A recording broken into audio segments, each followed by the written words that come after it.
Well, in August of 2010, I was invited to a quote-unquote dinner on the farm.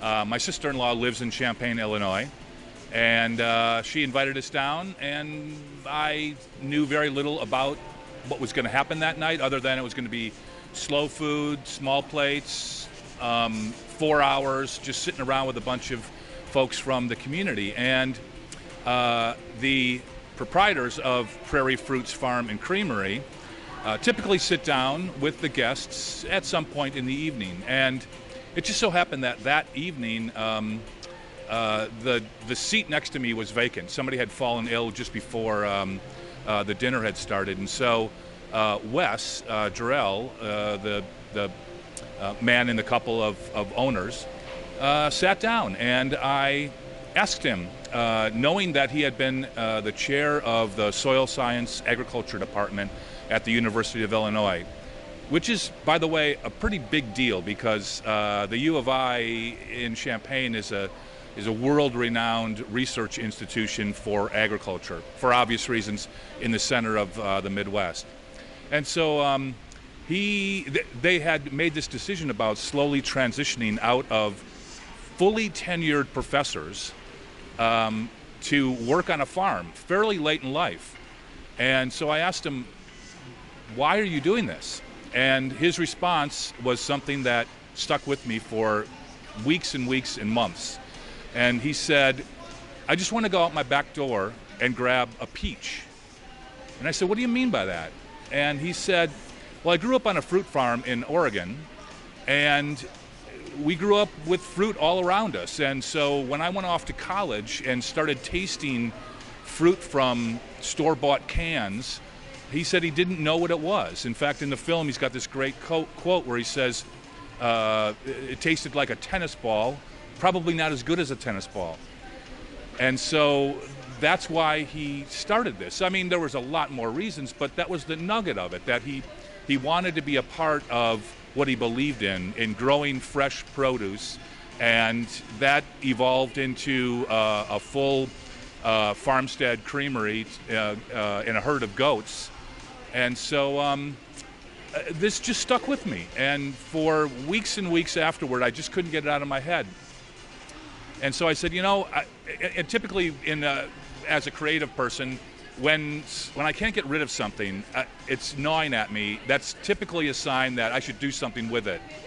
And so I thought, I'm gonna try to tell this story. I think it's an important one, and it ties into this much larger idea and notion of locally sourced food systems, sustainable farming, and there's a lot of films, a lot of documentary films out there, big ones that tackle this subject from a national scale. And so I decided to focus on this one small, little tiny farm in central Illinois as a model for the rest of the community.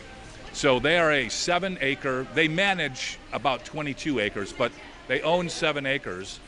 And it's an artisan farm in a sea of commodity farms, corn and soybeans. And they fight the good fight every day. How many hours of footage did you shoot? So that dinner was in August of 2010. I met with them in October, and we started shooting in February of 2011. I had no script, no storyboards, nothing. All I knew at that time, and that was intentional, by the way, I didn't want to presuppose anything.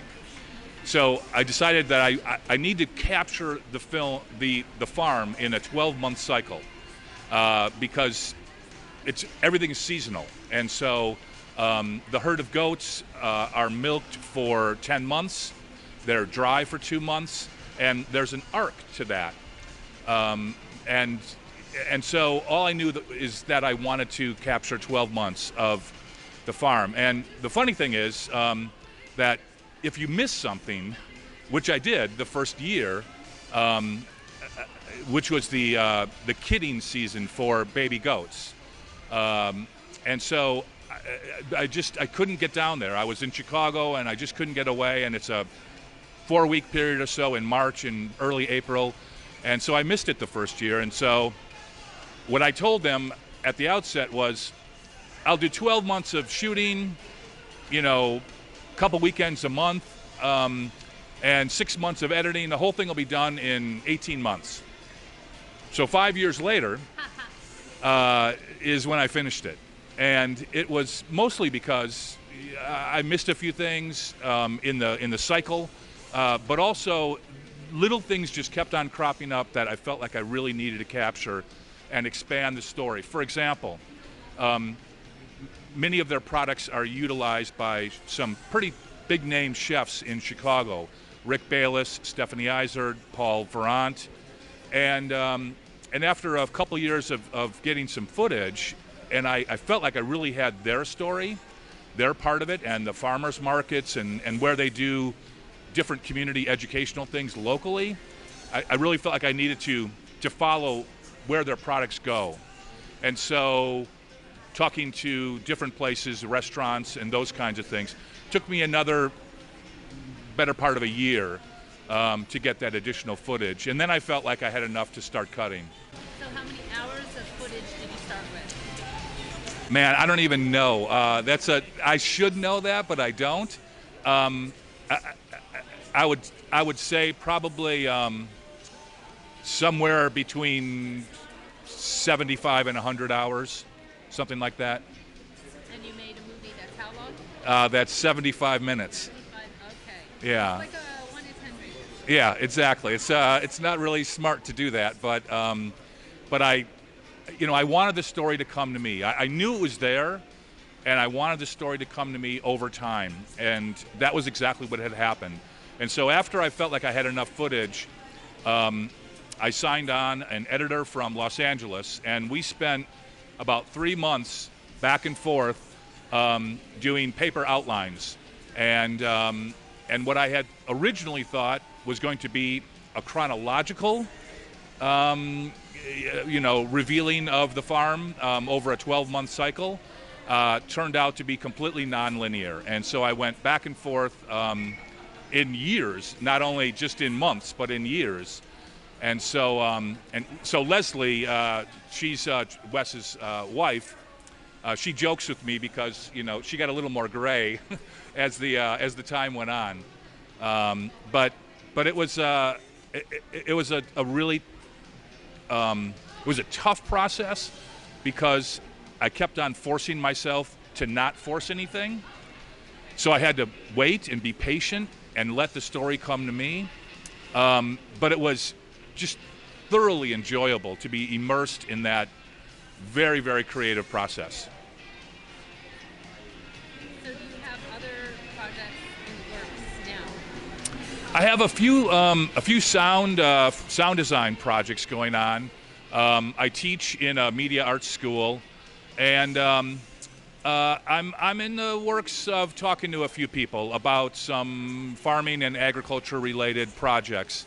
That is nothing's set in stone yet, but I'm working on it. So you have a background in sound design. So this is your first feature film, where you were in charge of more than just the sound. Yeah, this is my directorial debut and producing debut. I've been working in film for 25-ish years, and so I understand the production process, the pre-production process, the post-production process, but always from off to the side or part of the post team. So it was a learning experience, but I don't subscribe to the sort of auteur methodology of filmmaking. I'm all about collaboration, and so I surrounded myself with a handful, 6 or 8 people that I really, really trusted, and we just brainstormed constantly and looked at footage and screen footage and cut stuff together and took it apart and put it back together, and if you do that, it's a sort of a 2-step forward, 1 step back process, but you eventually get to the finish line. Yeah. And any tips for other independent filmmakers? Some advice you can give? Well, You know, I mean, I guess I can speak best to documentary filmmaking. Narrative really is a completely different ballgame that I'm interested in as a sound designer, but not as a director. As I mentioned to you earlier, you know, there's too many great stories to tell, real stories. So, you know, I've already said it in my explanation of how I came across this film and the way I went about it. I think forcing the issue is a big mistake. So, for filmmakers that are thinking about getting into, or young folks that are thinking about getting into filmmaking, or old folks as well for the first time, don't force it. Let the story come to you, and if you keep at it, if you keep working on it, and always think about it. It's the last thing you think about when you go to sleep. It's the first thing you think about when you get up in the morning. It'll come to you, and just have patience. Excellent tip. Thank you, John, so much. You're welcome. Thank you. And we look forward to screening your film tonight. I appreciate it. Honored to be here.